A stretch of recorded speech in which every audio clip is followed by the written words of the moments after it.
Good morning, everyone, and welcome to Wednesday. We appreciate you being here with KTTC on our newest edition of Morning Pulse. I'm Kelsey Marier, your host and producer. This is a fast digital broadcast where we bring you the top local headlines for Southeast Minnesota and Northern Iowa on a digital platform. Maybe you don't watch news on the TV, on your TV, or you don't have access to that or the time. We bring you this fast broadcast on your phone, your tablet, maybe even your computer. We just want to make sure that you're still getting the news of the day for your local community on the platform that you are on the most. So that is what we're doing here. Today I have 3 local headlines to bring you for our Wednesday, November 19th. So we're going to get started. Our first story is in Southeast Minnesota in the community of Claremont. So we're going to start there this morning. A Dodge County ethanol plant is being fined after an investigation by the Minnesota Pollution Control Agency. So that ethanol plant is Alcorn Clean Fuel LLC. Again, it's housed in Claremont. It has paid more than $40,000 for air permit violations. So the investigation ended up finding out that the plant exceeded its permitted limits of particulate matter twice in 2024 and once in 2025. The agency says prolonged exposure to particulate matter can cause some increased respiratory symptoms like aggravated asthma, irritation of airways, or even difficulty breathing. But we have found out that the facility is taking a number of actions to resolve these issues.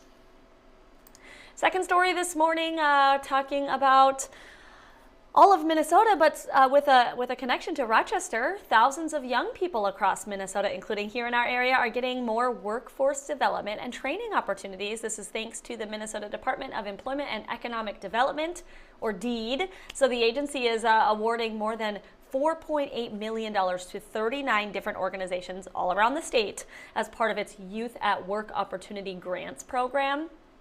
That program actually serves youth of color and youth with disabilities who are either economically disadvantaged or at risk.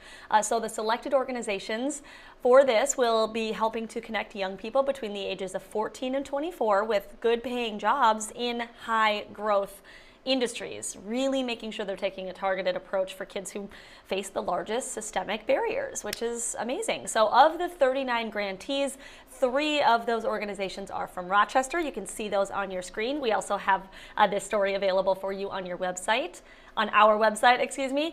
Those organizations are Project Legacy, that is receiving $100,000, again, toward this initiative.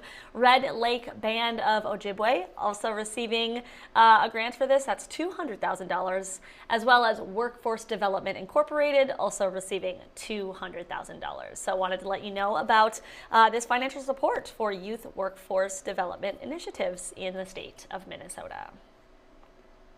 And finally, our third Morning Pulse story is bringing us into Northern Iowa, where city council members in Mason City have voted to honor the mayor's decades of service to that community. The city council has formally approved the renaming of the River City Riverwalk and Bill Schickel Plaza after the mayor. Of course, we know he has been the mayor for many years. He is actually set to retire at the end of this year. Schickel, of course, saying he's very humbled by this recognition. The Riverwalk and Plaza, if you don't know, is located south of Southbridge Mall, near the site where the Hyatt Hotel is currently under construction. That Riverwalk and Plaza also features a playground, 2 levels of walking trails, and even some public art installations.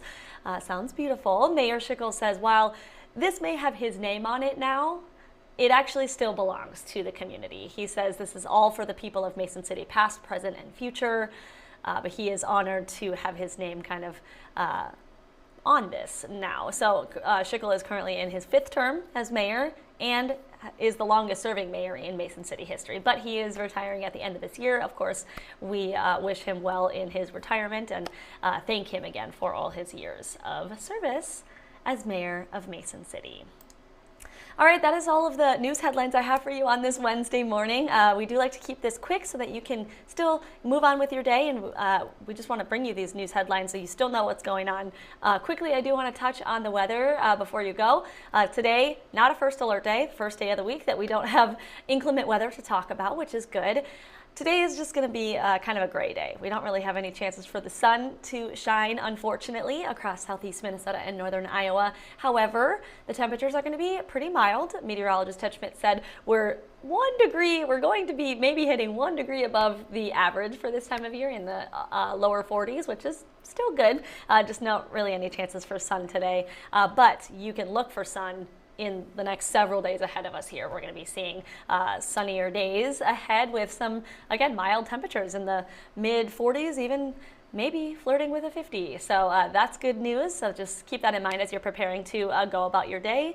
And hopefully this was helpful for you. And if you need any more in-depth weather or news reports, you can go to KTTC.com. We have all of the local news stories there for you on our website, on our homepage. Also, there is a First Alert Weather tab right at the top of our website. That'll have all the in-depth weather reports that you need to learn about for your day.